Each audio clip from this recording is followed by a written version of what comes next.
बिस्मिल्लाहिर्रहमानिर्रहीम। बोलते कालम के साथ मैं आमिर रज़ा खान और मैं आपको बता रहा हूँ कि खलीजी ममालिक जो हैं बुरी तरह फंस चुके हैं। एक तरफ से ईरान उन पर हमलावर है और दूसरी तरफ से अमेरिका भी अपने मिसाइल जो है इन्हीं पर दाग रहा है। ये मेरी नहीं, अब से चंद लम्हे पहले रॉयटर्स की एक स्टोरी है और अमेरिकी मुहक्किकीन की तहकीक के मुताबिक बहरीन पर जो हमला हुआ वो हमला अमरीकी पेट्रियट मिसाइल का था, जिसे सेंटकॉम ने कहा था कि यहाँ पर जो है ईरानी ड्रोन लगा है। इसमें 17 जजीरा था, बहरीन का महाजा महल्ला था जिस पर एक मिसाइल लगा था और इसके नतीजे में कई लोग अपनी जान से गए थे और बहुत सारा नुकसान हुआ था।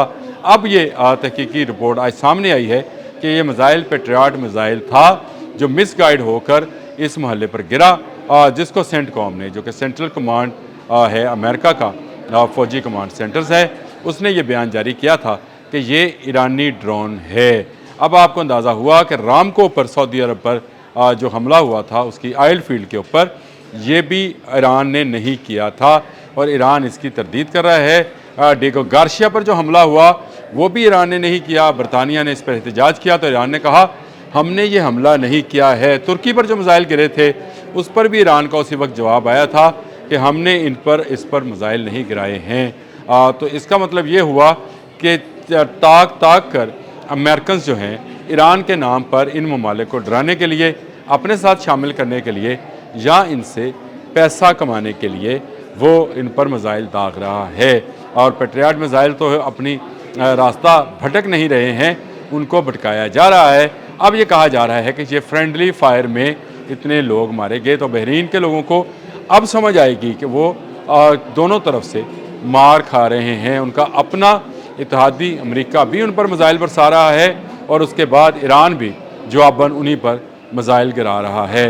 ये वो अमेरिका की हिकमत अमली है जिसका वो पैसा बनाना चाह रहा है, यानी जिसकी वो कमाई करना चाह रहा है। और अब कह रहा है कि जंग जारी रखनी है तो 5 ट्रिलियन होंगे और अगर जंग रोकनी है तो 2.5 ट्रिलियन दें ताकि मैं जो हूँ अपने अखराजात इससे पूरे कर सकूँ।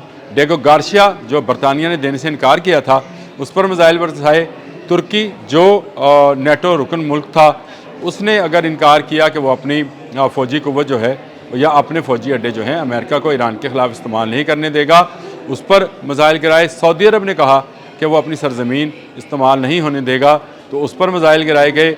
मुत्तहिदा अरब अमारात पर जो ड्रोन हमले हुए उसमें इजराइली ड्रोन जिन्होंने शायद 136 की नकल बनाई और हमले कर दिए ताकि वहाँ के लोगों से पैसा बटोरा जा सके और वहाँ के लोगों को डरा कर इस जंग में मुलव्वस किया जा सके। अमेरिका रह कर ऐसे काम कर रहा है और अब आपके सामने है ये स्टोरी, इस वक्त खुलकर सामने आई है। अब से चंद मिनट पहले की एक कहानी है जो मैं बयान कर रहा हूँ कि बहरीन के महाजा महल्ले पर होने वाला, 17 जजीरे के महाजा महल्ले पर होने वाला हमला जो है वो अमरीकी पेट्रियट मिसाइल का था, जो ईरानी मिसाइल को रोकने के लिए तो नहीं चलाया गया था।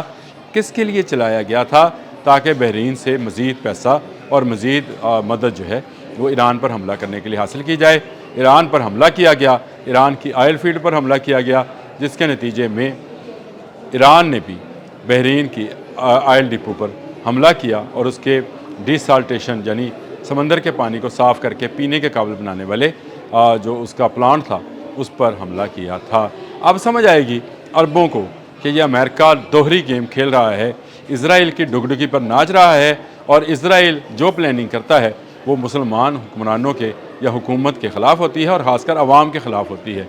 अवाम इस बात को जितना जल्द समझ जाएँ कि उनके हुक्मरानों ने जो है उनको एक ऐसी जंग में फंसा दिया जिसमें ईरान अगर हमलावर है तो उन पर और अमेरिका भी अगर हमलावर है तो उन्हीं पर है।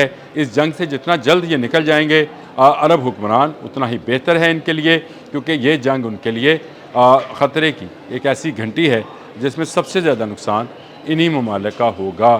इन ममालिक को इनका जो पहला बयान आया था वो ये था कि वो अपनी सरज़मीन इस्तेमाल नहीं होने देंगे ईरान पर हमले के लिए।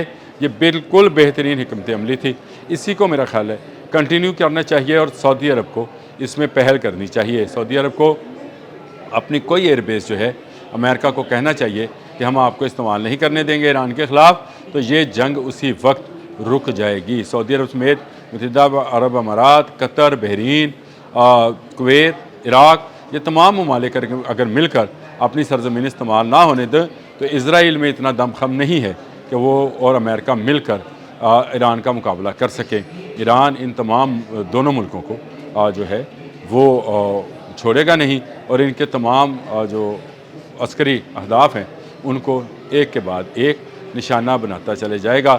لیکن اگر بحرین، عمان، قطر، سعودی عرب، متحدہ عرب امارات، کویت، عراق، ان تمام ممالک نے ابھی بھی یہ فیصلہ نہ کیا، ابوظہبی بھی اس میں شامل ہے، شارجہ بھی شامل ہے، نہ فیصلہ کیا، تو یہ فیصلہ جو ہے ان کے لیے الٹ پڑ سکتا ہے۔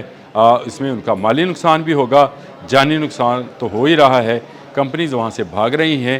یہ جنگ جتنی جلدی ختم ہو عرب میں اتنی جلدی امن قائم ہوگا، اور اگر امن قائم ہوگا تو چلے جو دولت خرچ ہو گئی یا جو لوگ ڈر گئے واپس بھی آنا شروع ہو جائیں گے، جو پنچھی اپنے گھونسلوں سے اڑ کر چلے گئے ہیں وہ واپس اپنے گھروں کو لوٹنا شروع ہو جائیں گے۔ نہیں اگر یہ جنگ لمبی ہوتی ہے، آج 23واں روز ہے، 28 فروری کو شروع ہونے والی جنگ آج 22 مارچ تک 23 روز مکمل کر چکی ہے، اور ان 3 ہفتوں میں سب سے زیادہ نقصان جو ہے میں یہ سمجھتا ہوں ایران سے بھی زیادہ نقصان جو ہے عرب ممالک کی ساکھ کو ہوا ہے، جن کی حفاظت کا ذمہ امریکہ نے لے رکھا تھا۔ اب عرب ممالک کو سمجھنا چاہیے کہ اپنی حفاظت خود کرنا جو ہے وہ بہترین حکمت عملی ہوتی ہے۔ ایران نے اپنی حفاظت کرنا سیکھ لیا، اور پابندیوں کے باوجود سیکھ لیا، یہ تو آزاد ہیں، اور اگر مزید آزاد ہو جائیں اس غلامی سے جو امریکہ ان کے گلے میں ڈال رہا ہے، اس سے وہ نکل جائیں اور اپنی دفاع کے لیے کوششیں شروع کریں، اپنا ساز و سامان بنائیں۔ پیسہ ان کے پاس وافر ہے، افرادی قوت موجود ہے، اور بہت سارے مسلم ممالک کے لوگ جو ہیں ان کی فوج میں جانا پسند کریں گے۔ اگر یہ اس طرح کا کام کریں، ایک مسلم فوج بنائیں اور ایک مسلم نیٹو بن جائے، تو یہ اپنی حفاظت بہترین انداز میں کر سکتے ہیں۔ لیکن اگر نہیں کریں گے تو اسی طرح سے کبھی اسرائیلی ڈرون آ کر ایران کے ڈرون کے نام پر ان کی رامکو پہ گرے گا، کبھی اسرائیلی ڈرون آ کر دبئی کی کسی عمارت کو نشانہ بنائے گا، اور کبھی امریکن پیٹریاٹ جو ہے ان کے گلی محلوں میں گھس کر تباہی مچائے گا اور لوگوں کی جان لے گا۔ خطرناک صورتحال تھی۔ کچھ میں پہلے کی یہ سٹوری تھی، میں نے کہا میں آپ سے بھی ڈسکس کروں۔ اخبارات اور میڈیا میں اس وقت اس بات کا چرچہ ہے کہ آخرکار امریکی محققین مان گئے کہ ان کا پیٹریاٹ ڈی ٹریک ہوا اور وہ بحرین کے ایک محلے میں جا لگا، جس میں لوگوں کی جان گئی۔ اب مجھے بتائیں کہ کیا ایران ذمہ دار ہے ان ممالک پر حملہ آور ہونے کا؟ ایران ہرگز ذمہ دار نہیں ہے۔ امریکہ جہاں جہاں سے حملہ کرتا ہے ایران وہیں پر جواب دیتا ہے، اور یہ بالکل ایک نیچرل ریئیکشن ہے جو ایران دکھا رہا ہے۔ اگر محلے کے کسی گھر سے آپ کے گھر میں اینٹ آئے گی تو آپ اسی کا جواب اس گھر میں اینٹ پھینک کر دے سکتے ہیں۔ یہ نہیں ہو سکتا کہ آپ کے گھر میں اینٹ کسی اور گھر سے آئے اور آپ اپنی اینٹ جو ہے کسی اور گھر پہ دے ماریں، یہ کبھی نہیں ہوتا۔ جہاں سے حملہ ہوتا ہے جواب بھی وہیں پر دیا جاتا ہے۔ عرب ممالک کے لیے یہ الارمنگ ہے کہ اب مان لیا گیا کہ پیٹریاٹ میزائل لگا، اور اس کے نتیجے میں 17 جزیرے کے محلے میں جو میزائل لگا تھا وہ پیٹریاٹ میزائل تھا، اور اب یہ کہا جا رہا ہے کہ یہ فرینڈلی فائر ہے۔ یہ وہ فرینڈلی فائرز ہیں جو اپنے لوگوں کی ہی جان لے رہے ہیں اور ڈرا رہے ہیں۔ اس کو کہا جا رہا تھا کہ یہ ایرانی ڈرون حملہ ہے، نہیں جناب، یہ میزائل حملہ تھا جو آپ کی جانب سے ہوا۔ اب سینٹ کوم جو ہے یہ وہی تسلیم کر لے۔ امریکی محققین نے تو یہ چیز ثابت کر دی ہے۔ اب تک کے لیے اتنا ہی۔ اللہ حافظ۔